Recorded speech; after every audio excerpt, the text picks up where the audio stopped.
এ সন্তান তোমার কাছে আমার করজোরে আবদার, এমন আব্বাজানের সাথে বেয়াদবি কইরো না।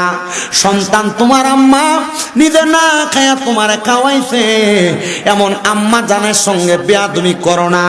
বলে হুজুর কেন? কারণ কি জানো রে মুসলমানেরা, এদের সঙ্গে বেয়াদবি করলে স্বয়ং আমার আল্লাহ তাআলা বেজার হয়ে যায়। আরে আম্মা আব্বা যদি বেজার হয়, লাখ টাকা কামাই কইরাও শান্তি অর্জন করতে পারবা না, কোটি টাকা কামাই কইরাও শান্তি অর্জন করতে পারবা না। অনেকে চিন্তা করে হুজুর কেমনে শান্তি অর্জন করব, আমি তো বুঝতেছি না। হুজুর আমি তো আমার জীবনে আমার বউয়ের কথা শুনেছি, বউ তোমাকে কথার বলেছে, আরে তুমি কেন তোমার সন্তান, তোমার তো 2-3 ভাই আছে, তুমি একা কেন তোমার মা বাপকে ভাত খাওয়াও? এই কথা শুই না অনেক সন্তানেরা তাদের মা বাপকে জুদা করে দেয়, তাদের মা বাপকে আলাদা করে দেয়।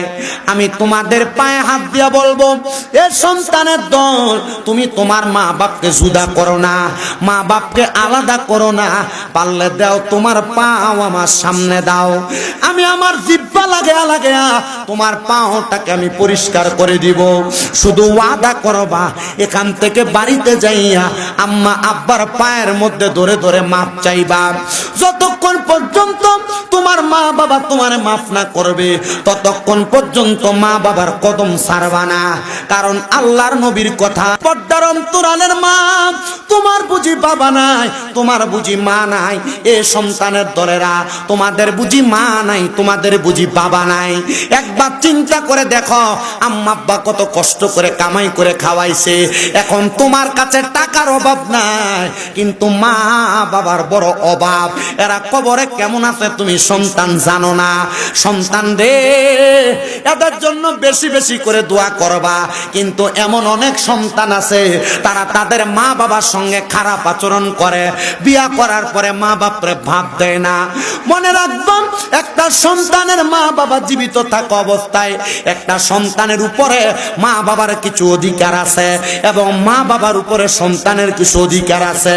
যদি তোমার মা বাইচা থাকে, তোমার বাবা বাইচা থাকে, তোমার 1 নাম্বার দায়িত্ব এমন ভাবে সম্মান করবা, আল্লাহ তাআলা ওই সম্মানের কারণে তোমার সম্মান বাড়ায়া দিবে।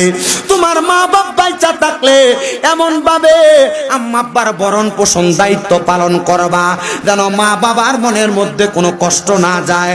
এমন কোনো আচরণ করবা না যে আচরণের কারণে তোমার মা বাবা উফ শব্দ ব্যবহার করে।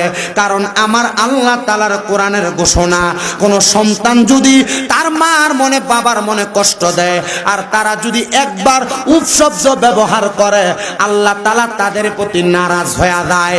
এ আমার বাবা, এ বন্ধুরা, এ পর্দার অন্তরালের মা বোনেরা, আখিরি নবী মুহাম্মদুর রাসূলুল্লাহ সাল্লাল্লাহু আলাইহি ওয়াসাল্লাম নবী বলে,